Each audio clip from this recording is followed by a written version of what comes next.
сейчас с 8 часов рабочая смена. Приступите, пожалуйста, к работе. Чарговы працоўны дзень для спецыялістаў Сеннінскай раённай жыллёва-камунальнай гаспадаркі распачаўся са стыхійнага страйку. Зранку працаўнікі сабраліся на ганку, каб выклікаць на адкрытую размову кіраўніцтва прадпрыемства. Прычына – малыя заробкі.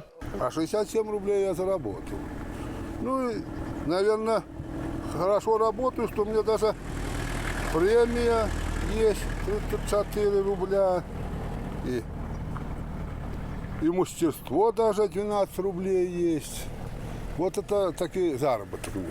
І гэта за месяц штодзённай 8-гадзіннай працы пры 4-м разрадзе. Здаралася, што выплачвалі і меней. Не памерці з голаду дазваляюць толькі што даплаты на прадпрыемстве да мінімальных 300 рублёў. Гэтых грошай ледзь хапае. Заплатишь коммунальные, то все. И что на руках остается? Как вот людям выжить? Коммунальные тебе хватает? Только что с добавками дают. Да, только что с добавками. За общежитие половину зарплаты отдаешь, плюс сад, школы. Как девчонка прокормить? Но объемы выполняются большие, очень большие, кишки рвешь. Ну, на самом деле. Тяжелая работа, поднимать крышу этого, кровлю, все это.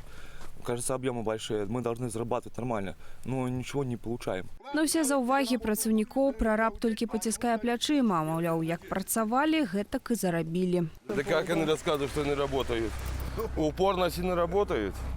Ну, кажуть, що працюють, добре працюють. Ну, працують, платять їм за їхню працю. Эканаміст арганізацыі сітуацыю тлумачыць не малымі расцэнкамі за працу, а недастатковым яе аб'ёмам на прадпрыемстве. Гэтак норму спецыялісты выпрацоўваюць толькі на 30%. С 8 часов, что он находится на работе, он только где-то 2-3 часа занимается именно сдельной оплатой. Нету объема работ. У нас же были в 2016 году дожинки. Вы же сами понимаете, у нас практически очень большой процент был охвачен ремонтами жилого фонда. Практически все сделали. Паводле старшыні беларускага кангрэсу дэмакратычных прафсаюзаў, праблема не ў канкрэтнай арганізацыі, а ў сістэме неэфектыўнага кіравання дзяржаўнымі прадпрыемствамі.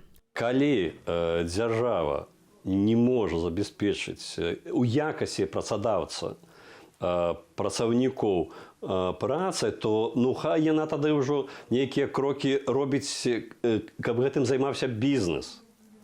ЖКГ, сістэма ЖКГ, яна уся ў руках дзяржавы. У выніку на сходзе працаўнікам Сеннінскай раённай ЖКГ нічога не паабяцалі. Рамонтна-будаўнічы ўчастак арганізацыі, імаверна, чакае аптымізацыя. Прынамсі пра тое, што гэткі варыянт цяпер разглядаецца, Белсату паведаміла галоўная эканамістка гаспадаркі. Для камунальнікаў жа гэта азначае або перавод на від дзейнасці не паводле спецыяльнасці, або скарачэнне і страту нават гэтай амаль бясплатнай працы. Юлія Лабанова, Белсат.